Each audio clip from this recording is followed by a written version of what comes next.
Hello everybody and welcome to Letterbox Book Club. My name is Claire.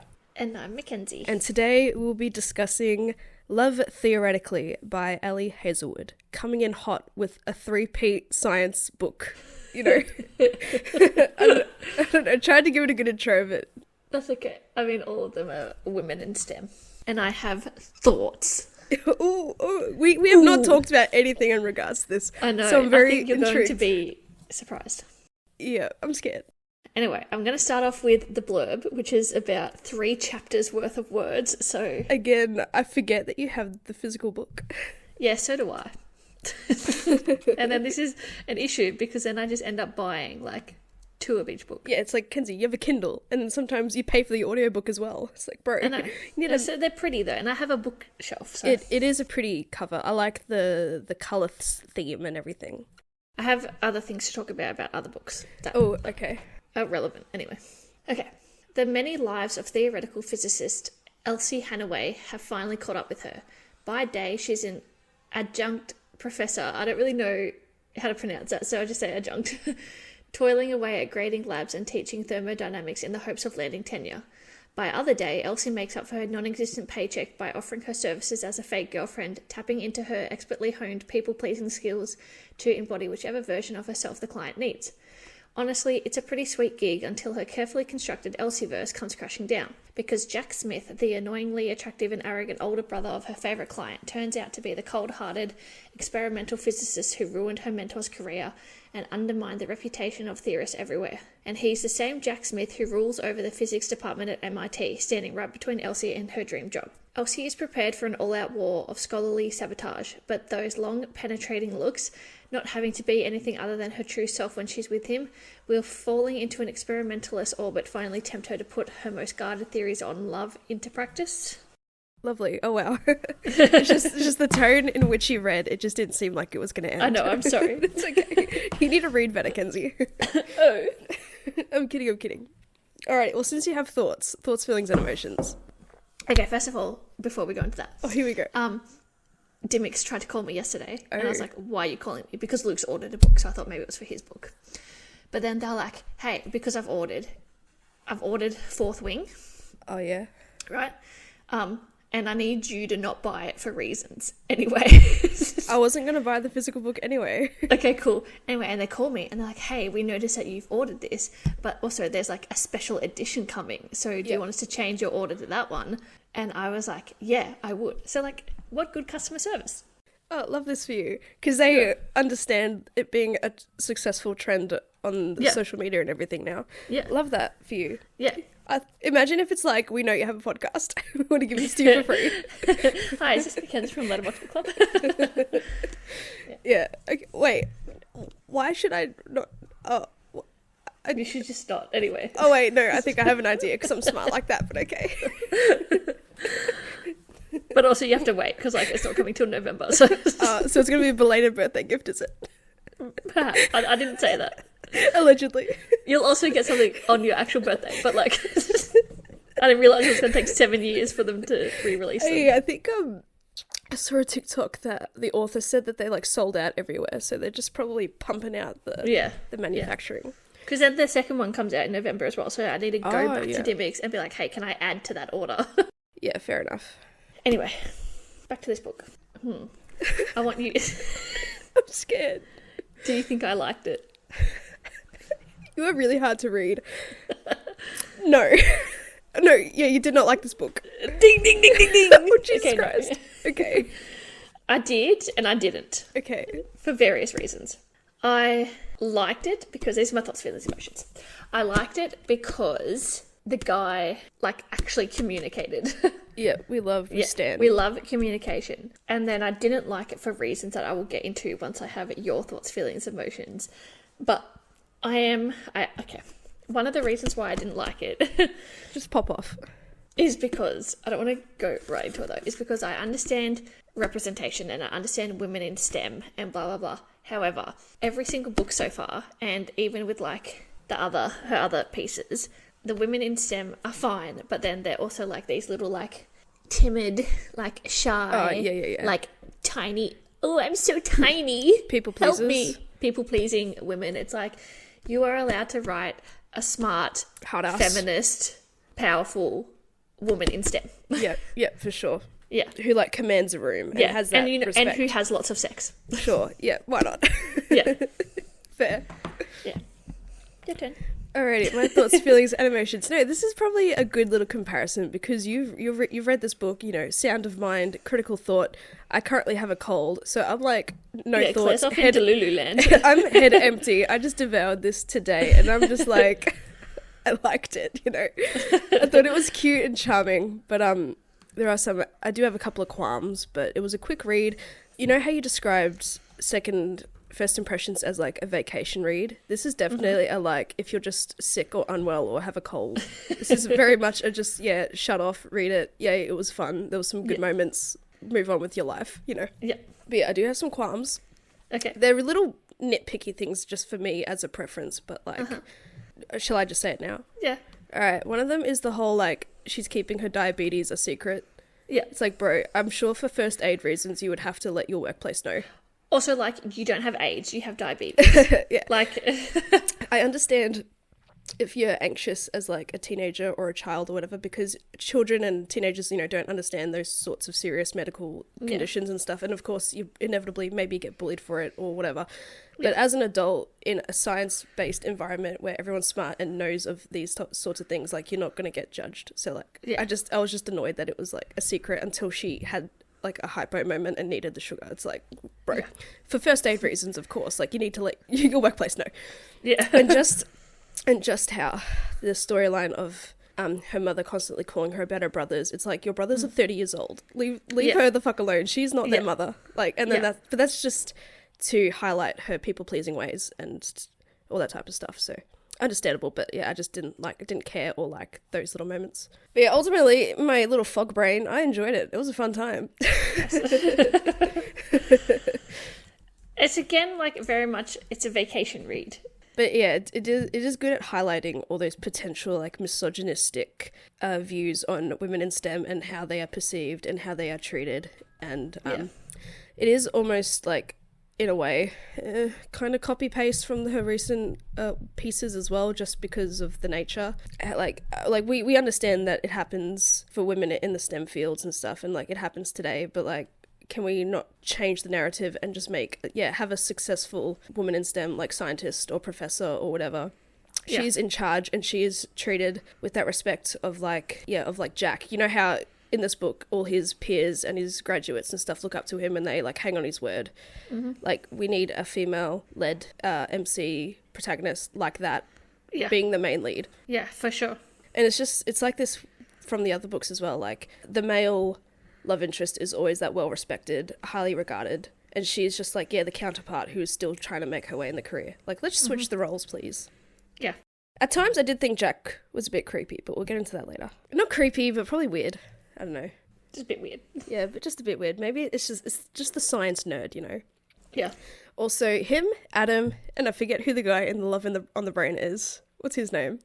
They're just the same character. They're just big muscle. Whatever his name is, just big men. they're just big muscle men. It's like, bro. And then Olive, B, I think, and Elsie are just like the tiny little women in stature. Little women. Uwu. I have a huge himbo boyfriend. Uwu, he's so tall. His penis is so large. Yeah.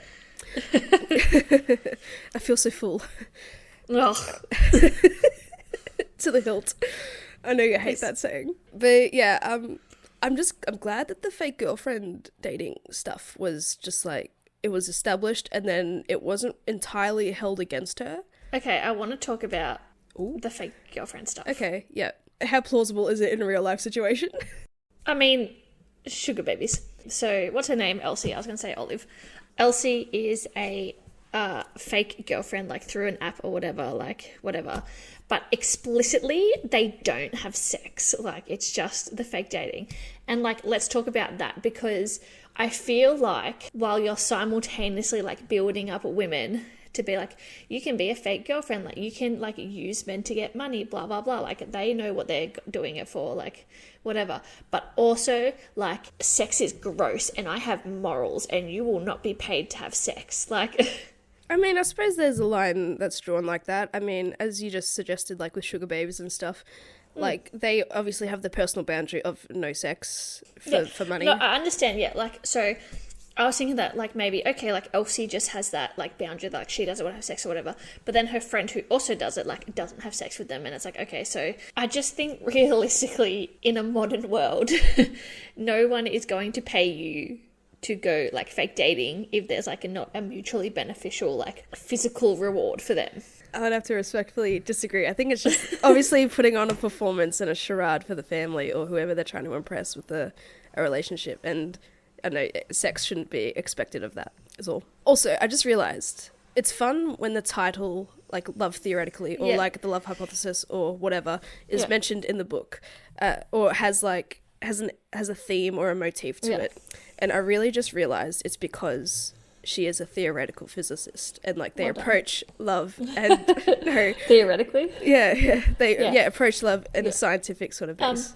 I think also back to this sex thing. Yeah, sorry. I know you really want to talk about it. I was reading a review about it, and like the review is kind of like the same, where it's like saying like I'm saying that like she's a feminist, like she does this for money or whatever, but she's not a slut because she doesn't have sex. Like, right, yeah, like that kind of thing. Like, yeah, it just feeds back into that. All these female main characters have these like ooh, I'm not experienced in sex vibes, so that then when they do have sex with the huge male protagonist, it's like, oh, I am so full, oh, I am being stretched, oh, like blah blah, and it's like give them sexual freedom. I don't know, if you're turned on enough, like you'll be fine. Like, right, they're just so worried. Yeah So are you saying like, despite her, I suppose, professional field of work and stuff, she should have been allowed to have like that sexual freedom almost as well, like to have the ability to potentially have sex with clients and stuff like that, or have clients that are strictly for sex. Yeah. But then Ellie is just hiding it under the guise of fake girlfriend where they're not doing anything, so they can't discredit their professional workplace. Yeah. Because then otherwise, you get that stereotype or that misogynistic view that women in STEM just leap their way to the top. Yeah, fair enough. Yeah, where you put it like that, I agree with you. Sure. Thanks. I guess. No, I understand. All right. Anything else you want to pop off on? Do you have a list? I feel like you'd have a list. I don't have a list per se, but like it'll come up, I guess. It'll come up. Yeah, I did like the fake girlfriend thing being pre-established and not her or her and Jack working into that sort of arrangement. And I did like how it set up the whole distrust, I guess, Jack had towards her, because obviously all their interactions have been under the guise of dating Greg and obviously lying and all that type of stuff. Yeah. I didn't really appreciate the psychoanalyzation he does of her, but whatever. Oh, jeez. How did you feel about old Gregory? Oh, and his like Ace Arrow situation? Yeah, I thought he was gonna be gay. Right, but then you think we're 2023, it's the hiding in the closet is out, you know? It's not traumatic enough anymore. Yeah. Just like I'm adopted doesn't cut it. But it's like also, or, I mean, I don't know, like families are different or whatever. His family seems very weird. But instead of just being like, I'm not interested in anyone, and like it didn't have to be deeper, like we could have highlighted his asexuality for the audience, but for his family it didn't have to go any deeper. He could have just been like, at the time, like, oh, I'm not interested in anyone, like. Yeah, I feel like, as the reader, he didn't, like, it didn't have to be hidden from us. Yeah. But then it becomes something that we need to figure out. It's like, all right, well, what's wrong with Greg, you know? Or what's Greg's deal? But that's what I'm saying, like, in a monologue or whatever. Like, it could have been, like Elsie could have had, like, the conversation with him or whatever. And so that the audience is aware, but then they could have shown him, like, talking to his family, being like, oh, like, I'm just not interested in anyone. Like, sure. Yeah, but I'm also just saying, as like a reader, if we're going into a research, then we're just making assumptions. And I feel like in today's world, making assumptions on people's, I don't know, sexuality or orientation or whatever is just inherently wrong. So like it should be reflected in books as well, where like, sure, the reader can be told, whether it be through Greg or Elsie's interaction. I want to call her Lise, and I know I can't.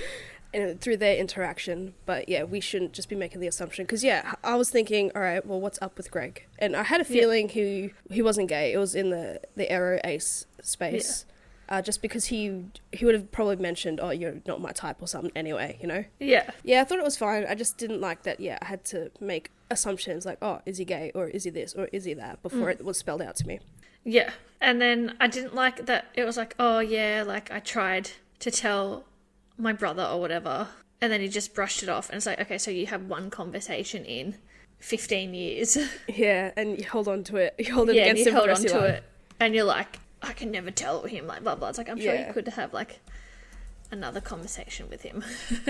And then, well, at least Jack does get to that place where he's realised that he was a bit of a jerk in that moment, and he did everything he can to rectify it. But again, like, I'm pretty sure he was a teenager. Yeah. So it's like, I can forgive you, like. Yeah, for sure. Like, yeah, teenagers don't know a lot of stuff, you know. It's fine. But it was, but it did come across as, like, Jack was trying to get, like, a grasp on what it meant. And I feel like, what am I trying to say? I don't know, maybe I sound arrogant in that it was hard for him to not understand just, like, what an ace person or ace identifying, I don't know, like, what that means. I suppose maybe in these books, like, Jack's just into his science, and whatever he does, like, he doesn't, like, keep up with that type of thing anyway. So I don't know what. Okay. Because he is hard on himself because he doesn't know, and then, like, he's like doesn't really understand, but, like, there's probably good reason for that. Like, So I don't know whether or not if it's something to be mad at him for, or mad that he's written that way or anything. I don't know. My fog brain's going off. I don't know what I'm saying. I mean, I'm not gonna hold it against him. Yeah, no. But then he ultimately accepts him. Like, everything's all fun and dandy. Yeah, he's like, okay, this is fine. Which is like, I'm sure it was going to be that anyway. Alrighty, how did you feel? This is going to be just like the asking questions type of thing. So how did you feel when Greg kind of, I think when he's like high on the pain meds or whatever. Oh yeah. And he says to Lucy, not Lucy, Else. Who is Lucy? Elsie. Is it even Elsie? Yeah. Yeah, it's Elsie. He's like, oh, Jack talks about you all the time, or he talks to Greg about him, like when they first met and everything. And it's just like, first, all right, let me break it down for you. If you, does Luke, I don't know if Luke has a brother, but hypothetically in a situation. Luke only has a sister. Okay, whatever. If you introduce Luke to, like, I don't know, family, and then his brother comes up to him and starts being like, asking questions about, say, you or whatever, would you not find that weird even if it was under the guise of fake dating or fake girlfriend, like asking like questions about, no, I don't know. I think it was the you know what I'm trying to say. It wasn't necessarily the questions. I think it was like the caliber of questions, like yeah. Does she prefer summer, like, or whatever? I'd be like, okay, like this is weird, like yeah, and like it was later revealed that obviously Jack kind of had a crush on her seemingly the entire time, which is a main motif in Ellie Hazelwood's books. But yeah, I just found that, like, surely your brother would not be that in-depth interested in, like, your girlfriend or whatever. Yeah. Like, straight away. Yeah, that was the first red flag. Alright, let's go through our Jack red flags. This is going to be fun. Let's rip this man a new one. His interest in his brother's girlfriend. Yep. Him then going and talking to his friends about his brother's girlfriend and how in love with his brother's girlfriend he is. I can forgive him because he was a teenager, but like the paper that he wrote or whatever, that like we're gonna get ruined to that. theorists forever or whatever. We're gonna get to that. Yeah. Getting close to Elsie during like the job interview thing, and then like not disclosing, one, like who he is, and two, like also that you like, I guess it's against the rules as well to be like, hey, like you're not getting the job. Yeah, it could have let her down a little bit easier, I guess. Yeah. But yeah, I suppose it's ironic in a way because, you know, Jack knows like Elsie as the fake girlfriend and her fake backstory with Greg, and then Elsie not knowing about Jack and that he wrote the paper and everything. Yeah, like it's a fair ball game in that sense. Like they both kind of lied. Well, he never really omitted anything. She just figured it out. Yeah, I also just dislike, like, when they get together and they just have that, like, just the sex fest afterwards. It's like, you have sex once, and then it's like, you gotta do it everywhere. Yeah, too much. And then, like, immediately, it's like, I'm thinking of wanting you to move in with me. It's like, bro, relax. Yeah. Or, like, get on my health insurance. Like. Bro, relax. And it's like, okay, let's calm down. This was just a grand scheme for Elsie to get free insulin. Also, I loved how this book highlighted the shit healthcare system in America, but we knew that. We know that. Yeah, we've been... And also, like, the non-livable wage. Yeah, for sure. Yeah. Yeah. Which I suppose could be true for scientists. But also in Ellie Hazelwood's books, it's always the love interest that is the one that's, I suppose, other than highly regarded, like they're the most, I don't know, smartest in their field, and they're the ones always getting the grants, and it's never our female protagonists. It's like, and then in a way, when they get together, they inevitably, like, I don't know, piggyback off those grants in a way, or they find a way to merge their scientists or their work together and everything. It's like, bro. I guess you gotta learn to make the system work for you. So. Yeah, for sure. Yeah. How can we let misogyny work for you? It'll be fine, I promise. Oh, how did you feel about the George revelation is the word I'm trying to say. Did you also assume it was a man? Yes. I think we all did. And it's like, oh, tricky. And then it's like, but I felt like it was like, caught you out. Like, you thought that it couldn't possibly be another woman or whatever. Yeah. And it's like, no, like, you've just changed my expectation. Like, okay. You think it was almost like a cheap jump scare in a way. But yeah, I also liked, oddly enough, Elsie's reaction to that, because her reaction was inherently like a misogynistic type of way, because then she assumed her and Jack were dating.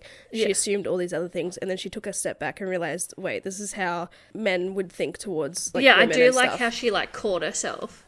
And yeah, she was I like, liked that. No, like I shouldn't think like this, like blah blah blah. Yeah, it's her own internalized misogyny and everything. Yeah. And then we learned that George was gay anyway, so yeah, and that she had nothing to worry about. Not that it would have mattered or is any of her business. I didn't like how, though, like she was just set up like she was never going to get the job. And she was like set up from the start to fail, essentially. But I suppose not fail, but it's just all about the process. I can relate it to back in real life. Like the AFL were looking for a new CEO because the other guy's leaving. And they've essentially already picked the guy, but they had this whole international worldwide search and like interviews and stuff. So they had the whole process anyway, despite already picking the guy. And maybe it's just like a formality, I don't know, or is it just a weird flex? yeah, I don't know, to give people's hopes up. Or maybe it's just to give these people something to do. yeah. I mean, and then it's like, do you write that on your resume? They're like, oh, well, I was interviewed for this job. Like, Yeah, for sure. I got through to the interview. But I suppose in this book's context, it also gives Elsie some like networking with the other professors and other sort of higher ups and stuff, which was pretty good, which I appreciated. But yeah, she did come across as like that. Oh, I don't know if my work's good enough, or she doesn't believe that she's good enough, despite everyone complimenting her work anyway. But yeah, I did hate the fact that essentially she went through all this trouble for why. Yeah. Alrighty. I want to talk about like the paper scandal. I don't know what to call it. Is it the annul? The annul? I don't know. What Jack wrote. Let's just call it the scandal. The scandal. The paper scandal. I loved that this caused genuine hatred between the two characters, because often we get in books, and I hate it, people are like, I hate this character for whatever reason, but like we don't hate them because we don't know them, and who are we to trust the main character's word straight away, you know?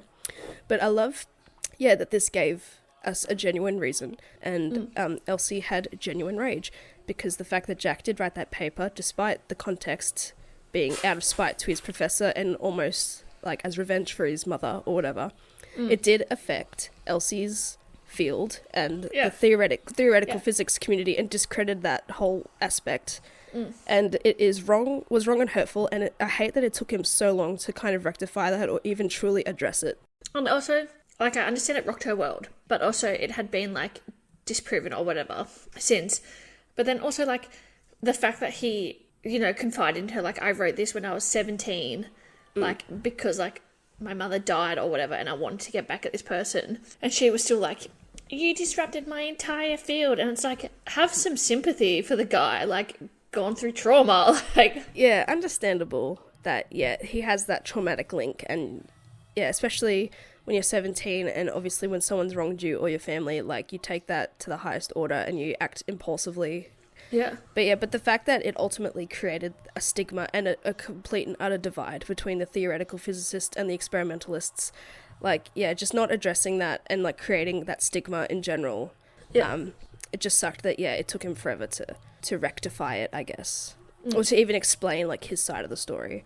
Yeah. Because when Elsie was doing her teaching demonstration, like, she read the room and it's like they're all smug experimentalists who don't respect Theorists. Yeah, okay, that's it. And so obviously Elsie is in a way trying to reverse that sort of harm as well. Then Elsie announces that, like, it's a collaborative effort between experimentalists and the theorists. Yeah. Also, I understand, again, about, like, representation and we need it and blah, blah, blah. But I am a dum-dum. Yeah. Okay, me too. We're in the same boat. And it's like, I'm reading these books and you're talking about, like, theorists. And scientists. Like, the other one and scientists and stuff. The other one. And it's almost like I'm reading and then I'm like, and blah, blah, blah, blah, blah. Like, yeah. It's like, I feel like if we're reading, I don't know, a book about a mechanic, like, it doesn't go into, like, and then this lug nut goes on this, and then this, you know, like, I can read it and appreciate that she's a smart woman working in STEM, and he's a smart man working in STEM. I have a question. Without you also putting me in STEM. Yes, Claire, you may ask a question. What's a lug nut? I've got no idea. Is it, like, on your wheels or anything? I think so. I'm looking it up. I'm pretty sure I've heard it before. All right. A fastener, specifically a nut, used to secure a wheel on a vehicle. Oh, yeah, that's what I thought. Yeah, lug nut, because it's funny. Yeah. Nut. Point. Case in point. Despite essentially being a romance book first, there was still too much science. And yeah, I'm too dumb to understand it. Is it even true? Is it even accurate? I don't know. I'm very impressed, though, because it is, like, to make me feel dumb, it's actually quite easy, but I'm very impressed with Ellie and her writing and her knowledge in that sense.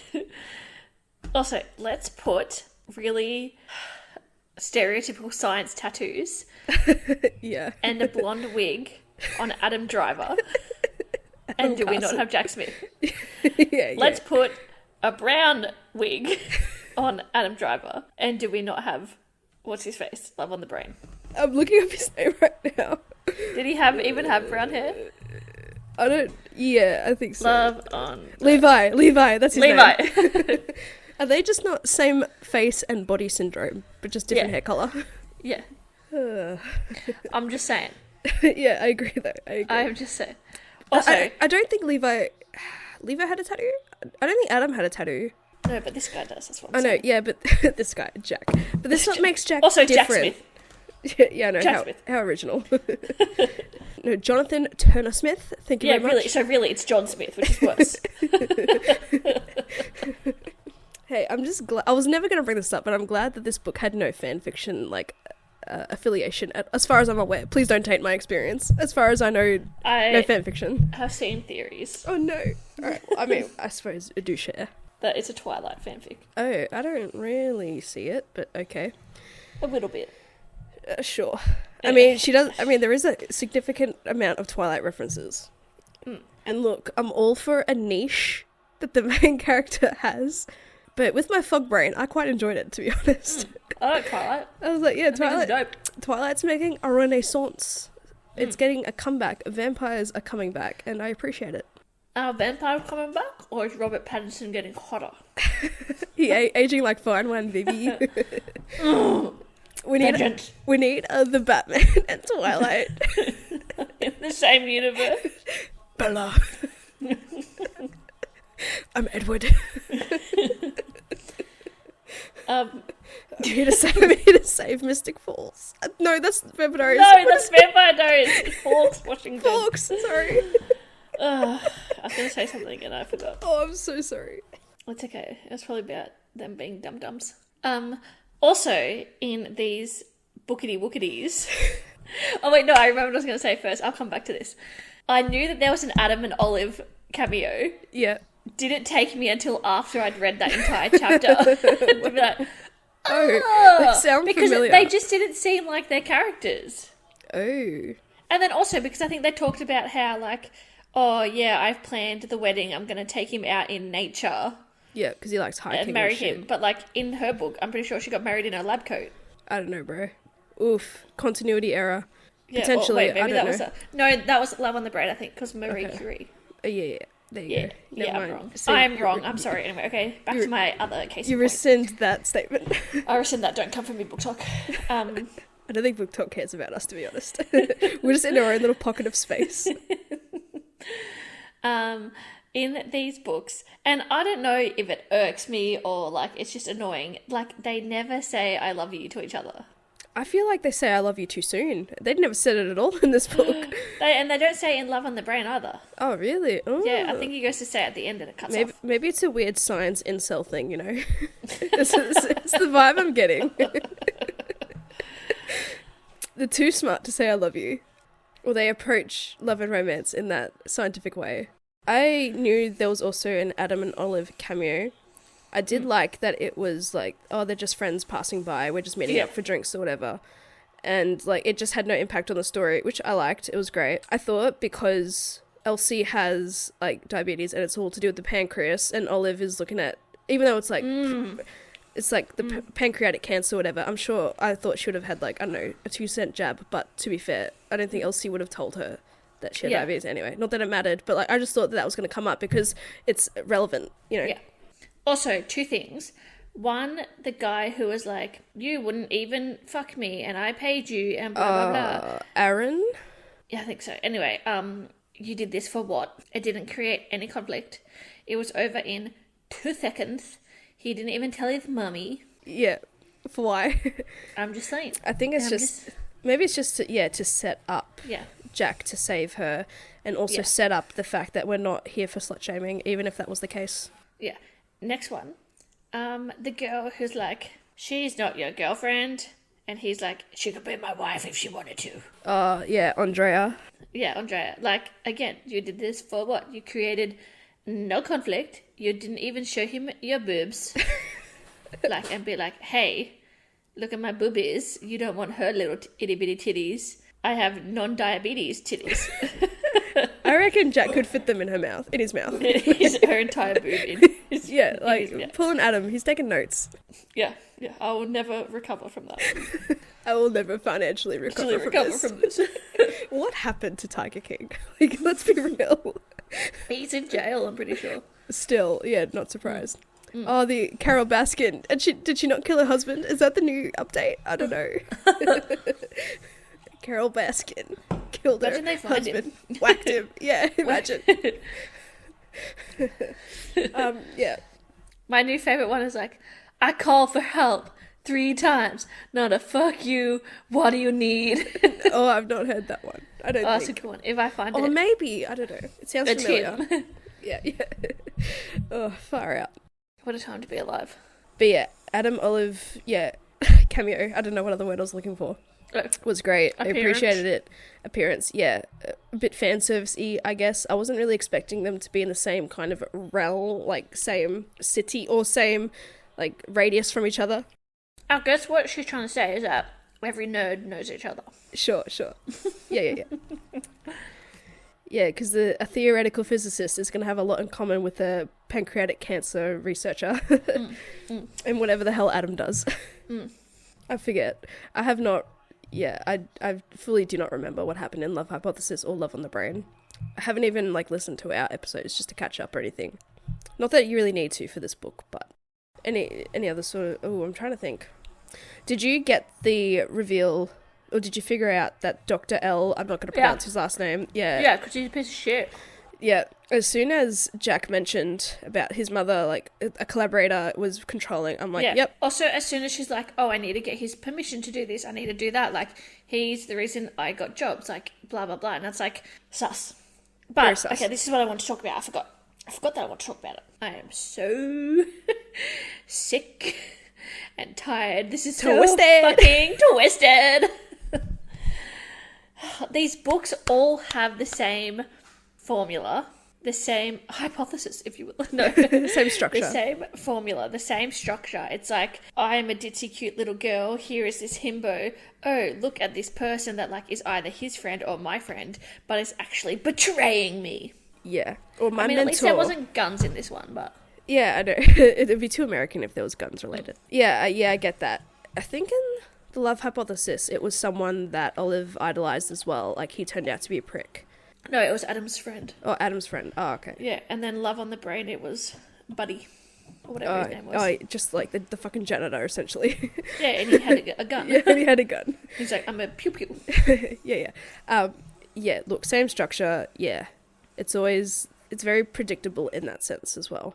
Yeah, I knew he was going to be a problem. Yeah. But then it also, I suppose it extra highlights or emphasizes Elsie's, I was going to say Elise, only because I know her mentor calls her Elsie. Elise. Fucking hell. Whatever.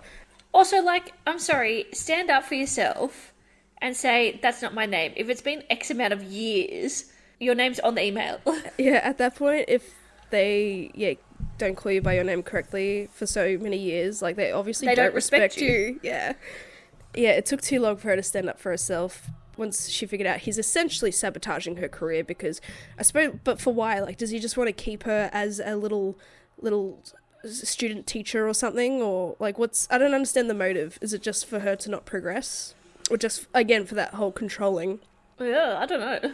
Or is it like a misogynistic thing? Like, because he probably he's probably read her stuff and knows that she is like switched on and on top of her research and everything. Is he just like purposefully holding her back? I liked that George offered her the job though. Yeah. And that she accepted it, but yeah, women supporting women, we love to see it. Yeah, and I liked that this book did have that sort of balance between job, science, work, and then the whole social life of also getting to know Jack and all his friends. But this is what I also hate in these types of books. Why is it that our female characters have their one best friend that they're going to ride or die, and why does the male love interest have to have a whole posse that we have to get to know? Yeah, and why is it also they have to, like, sacrifice their, like, housing or whatever, their career, because, like, oh, I got my dream job or whatever. Like, it's always a major decision. Yeah, we need to change the narrative. Like, let the love interest move into our house. Yeah. We bring home the bread. They are going to be the house husbands. But yeah, I suppose it goes to show that all these socializations and stuff are part of, in a way, a networking experience as well. Because, like, yeah, a lot of the faculty have, like, go to drinks and have social events and stuff together, so, I mean, it could possibly be a real thing. People do that all the time. As I said, like, earlier, I liked that Jack and Elsie had the argument about the paper or the essay or article, because, yeah, it was, like, it had a genuine impact on her. Yeah. Also, just quickly, I know this happened early, but the whole Greg going away for his, like, I don't know, retreat, convenient, so he'd have no contact, and so Jack would have to just continue to interrogate. Yeah. Oh, also, this is what I was going to say, like, yeah, hated that, like, talk to Jack, like, he'll explain everything, blah, blah, blah, and it's like, talk to Greg, it's like, just explain it to him. Like, you don't have to say your brother's asexual or whatever, just say, alright, I was a fake girlfriend, fuck off. Yeah, like, oh, like, you don't even have to say, like, he's paying me, you just say, oh, I'm his mate, and he just wants me to, like, pretend to date him because... To appease your family. Yeah. Yeah, sure. I mean, that's simple to explain. But yeah, I suppose she didn't want that to have affected her, big science, big brain job as well. Yeah. Because obviously, that would probably discredit her and bring her down a little bit more. But yeah, it just had to be convenient that he was unreachable for like 5 days. And then Jack was stewing on the potential blackmailing. Yeah. Which I didn't like. I don't know. It seemed very one-sided that he was able to be like, you lie a lot, I'm going to hold, or have this power to hold against you. Yeah. Especially for your job. And she just had nothing on him other than the fact that obviously she's his worst enemy because of the article. Yeah. Like, it just felt unfair in that sense. And like, the male characters seem to always get away with it as well. I'm sick of it. I'm sick and tired of this, Grandpa. Well, it's too damn bad. Sure, having all this power, you come off as like arrogant and charming, and it gives the female character, I suppose, motivation to whoop their ass or whatever, but I'm tired of it. It's like, yeah, just be respectful. Besides, like, her relationships doesn't impact her job. Like, what's the point? But yeah, it does set the precedent that obviously Jack doesn't trust her because of all the lies, and then they make those promises to each other, like, be honest with me and all that type of stuff. It's like, bro, she's learned her lesson. Maybe there's like a strict privacy and confidentiality clause, and so she can't just be like, blah, blah, blah, blah, blah. But that's what I'm saying. She doesn't have to say he hired me through this website. Yeah. She can just be like, we're mates. How dodgy just that sound. Was hired through a website. Yeah. Also, did you think Kirk was going to be significant because Cece brought him up? And then he just never appeared. I thought he was going to be Dr. L. Doctor. Could you imagine? Imagine. Scrawny old dinosaur with a shit ton of money and Cece just like sugar babying him scientifically. Yes, love that. Yeah. But ultimately I did love Elise's character development in that, yeah, she was inevitably able to stand up to even Cece and be like, I hate all your movie recommendations. Yeah. Firstly, rude. Second of all, just pretend to enjoy them. I know she already did, but and then she stood up to Dr. L, and then she stood up to her mother. Yeah. Like, it's great, but like we could have seen increments of it throughout the book as well. Yeah. Also, having a pet hedgehog seems illegal. Too niche. Yeah. It's just a spiky hamster. Sure. Why not? And it's just that thing with the main character has to be like, I hate your pet hates me, we have this understanding. It's like, bro, it's a fucking hedgehog. Yeah, at least you don't have to express its anal glands. No thoughts, head empty.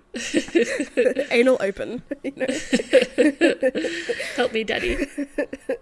We love solo books that end in an epilogue, right? I know we haven't really gone through like plot stuff, which I'm pretty happy with. Like, I'm just happy to just like bang on random shit. Like, if you've read the book, you know what we're on about. Yeah, and if you haven't, if you want to go read it. Respectfully. I'm not here or there on it. By Mackenzie's reaction, she'd rather you not. Alright, epilogue. What happened? I can't remember. I don't know. Hang on. Let me open my... Oh, I suppose quickly, before the epilogue, like, Jack does end up rectifying the situation and writes almost like an amendment article about Dr. L and like the reasoning behind the article, and like inevitably Elsie and Jack reunite and they're boyfriend girlfriend again, essentially. Yeah. Oh, I'm pretty sure like she writes him because it's his birthday or whatever, and she's that's right. Writes him a little cute note that's like, I'm right here with you, and so I think she's like telling him that she loves him or whatever. Which like gross. Yeah, for sure. Also, yeah, just quickly, even then, this has just sparked other things that we could possibly mention. How did you find their sexy time scenes? Or it was the first initial sex moment? I mean, sex is sex at the end of the day, isn't it? I mean, yeah, sure. It was written in a way that it seemed like Jack was going to be like super kinky, like Christian Grey level kinky, but he was just like trying to be patient and like take time, which is fair and valid. Yeah. But the very next chapter, they just bang. Like, come on, where is the patience? Yeah, and then I hated how, like, she's like, oh, is he going to care about, like, my Dexcom or whatever it is? Like, a little diabetes pod. It's like, you're a scientific adult. He's not going to give a shit. Yeah, you are a grown-ass woman. It's like, just because you had one boyfriend who was like, that's gross. Like, yeah, and, like, our whole relationship was fake anyway. Yeah. Yeah. Oh, yeah, true. Yeah, I mean, she has that trauma. Small trauma. But, yeah, I don't know, just the whole, like... him questioning her very persistently, like, what can I do to make you come? What can I do? What do you like? Oh, yeah. It's like, bro, relax. You're coming on a little bit too strong. Relaxy, you're a taxi. We will get there. And yeah, just, Elsie said that, like, sometimes penetrative sex just doesn't do it for her or something. And I was just like, all right, that's fair. But then, obviously, yeah, she ends up getting there, you know, so love that for her. And then, yeah, the next couple of chapters, it's like, all right, we'll have morning sex, or we're going to do this, or we're going to do that. It's like, yeah, bro, relax. I hate one of my biggest pet hates, and, like, this is maybe just because I'm an evolved person, you know? Evolved? I love that word. Developed. I hate it when they, like, wake up and the first thing is, like, they start, like, kissing and stuff, and, like, one morning breath, gotta rest. Yeah, and you just or like, then like how like if they even like just sweaty and sticky from the night before, it's like uncomfortable time. Exactly. Or like if they're coming home or whatever, or something, and then they get it on, and I'm like, have a shower, like gross. Yeah, you have a point. It's valid. It really just freaked me out. We just want clean and hygiene around here. Yeah, and it's another case of like no condom because I'm on the pill. Oh, I know, and like explicitly, like I just want one time for them to fuck. Can Americans? And have, then like, just like no mention of the pill or whatever, and then like a week later she'd be like, "Don't worry, I'm not pregnant." Like, sure, or like let's just practice some safe sex around here, right? Yeah. In this economy, it's not safe in America. You know, you can't take that chance. Yeah. And especially like having a diabetic pregnancy is rough. Like anyway, so do you want to take that risk? But no, yeah, it's always I'm on the pill, no condom. It's like, let's just practice some safe sex around here, The pill please. is not 100% effective. Yes. And it's always the women having to rely on the birth it's like, control. why aren't you taking a tonic, men? Where's your fertility tonic? Jack, when are you getting booked into a vasectomy appointment? Like, let's go, bro. Let's go, bro. But yeah, look, Sexy Time was fine. Like, I love a good build-up between two characters who inevitably end up together and, like, they want to have their first time together. Great. I just hate the continuous, all right, next chapter, they're going to bang in the shower, or next chapter after that, they're going to bang in a hotel room, or they're going to rush home and make out. Yeah. It's like, just relax. We get it. You're in love. You're in a bit of a love fest. It's fine. Yeah, that's what I'm saying. But yeah, all good. All right, epilogue. Yep, she has it's a birthday present, blah, blah, blah. And I think her and George get, like, some sort of fun email about their work together. Fun. Love that. Progressing. Women in STEM. Best friends. Women supporting women. Love to see it. The end. The end. She tells Jack that she loves him. Essentially, yeah. Yeah. I think I remembered, you said you were reading this book, and I asked you how you're finding it, and you said you were liking it, you were enjoying it. What happened? I suppose you finished the book is what happened. I became an evolved person. Your frontal lobe just, like, twitched back into place. All right. Cool. Shall we go to the stars that listen? Unless there is any lingering thoughts, feelings, emotions, or anything you want to say. Perfect. Let's wrap this baby up. I also have to poop, so... It's okay. Hey, it's turning into a little, oh, fucking hell, what's the word? I know that thing where you Pavlov... Is it Pavlov? It wasn't the word I'm looking for, but yeah, you are Pavloving yourself right now. Yeah. After the potty, you always have to poo. I'm upset because I've already had a shower, so... I know, like, and you just feel dirty and gross afterwards. You feel dirty, yeah. So I'm going to use the wet wipes, but, like, I'm still going to feel dirty. Yeah. And usually I don't wear undies to bed, but now I'm going to have to wear undies because I have a dirty poop hole. Yeah, you don't want to shit stain your sheets. Lucky I know how to wipe properly. Alright, let's go to the stars. Listen, it's where we read a 1-star review and a 5-star review because we like to end on a positive note. And it's a bit of fun. Yes. I will go first with my 1-star. I will laugh if we have the same ones because we anyway. don't talk about what we have. Yeah. Okay. This says, I would theoretically love to gain back the brain cells I lost reading this book. Hey, it's clever though. I love it. Yeah, it's clever. Love the creativity. Yeah. All right, my 1-star review. This book is an insult to women, to STEM, to feminists, and all mankind. It's it's unintelligent, irritating, and no, some buzzwords do not make a story or a character smart. This is representation only for stupidity. Oy. Some points were made. She ate. No crumbs. My 5-star review is, this is Elsie Hazelwood at her best. This was so good. Short and sweet. Love to see it. All right, so this actually has 5 stars coloured in, but the comment actually says 4.5, so I'm confused. All right. This book was so cute. I love Jack. Elsie Hazelwood has an iconic writing style that's cheeky, smart, and original. Love theoretically incorporated the journey of a woman in STEM with romance in such a flawless way. This book made me feel so similarly to how I felt reading The Love Hypothesis. I was giddy and nervous and invested. I loved the main characters. I loved Oliver Adams' cameo. I loved the ending. And with that, concludes this episode of Letterboxd Book Club. Thanks for listening. As always, you will find us on Instagram at letterbox_book_club. From there, our link tree is in the bio. Our link tree is also in our TikTok bio now. Chuck us a follow. Yes, love that. Sure, give us some likes. I don't know, subscribe on YouTube. Love. All that good stuff. Send us some reviews of books. I don't know. Sure. And next week send us some hemorrhoid solutions, if you will. I mean, you can send them to Kenzie. I feel like Kenzie's the one that's been having the repetitive issues. So, Hey, we're adults. Nothing to be ashamed of. It's fine. Anyway, when it comes to expressing the anal glands, it's a whole different issue. All right, next week we'll be next week. Did you say discussing? No, I don't think so. I don't know. When I look back, I'll keep an ear out for it. All right, next week we will be discussing Loath to Love You by also Elsie Hazelwood, which is kind of weird considering we have weird feelings about all her books. Why are we still doing it? Novellas. I'm 2 out of 3 in. That's not looking great. Oh, Kenzie. All right, we'll do it for the folks. All right. Yeah, I already had it anyway. So. So now I have to read it. Keep an ear out for next week then. Thanks, everyone. Bye. Bye.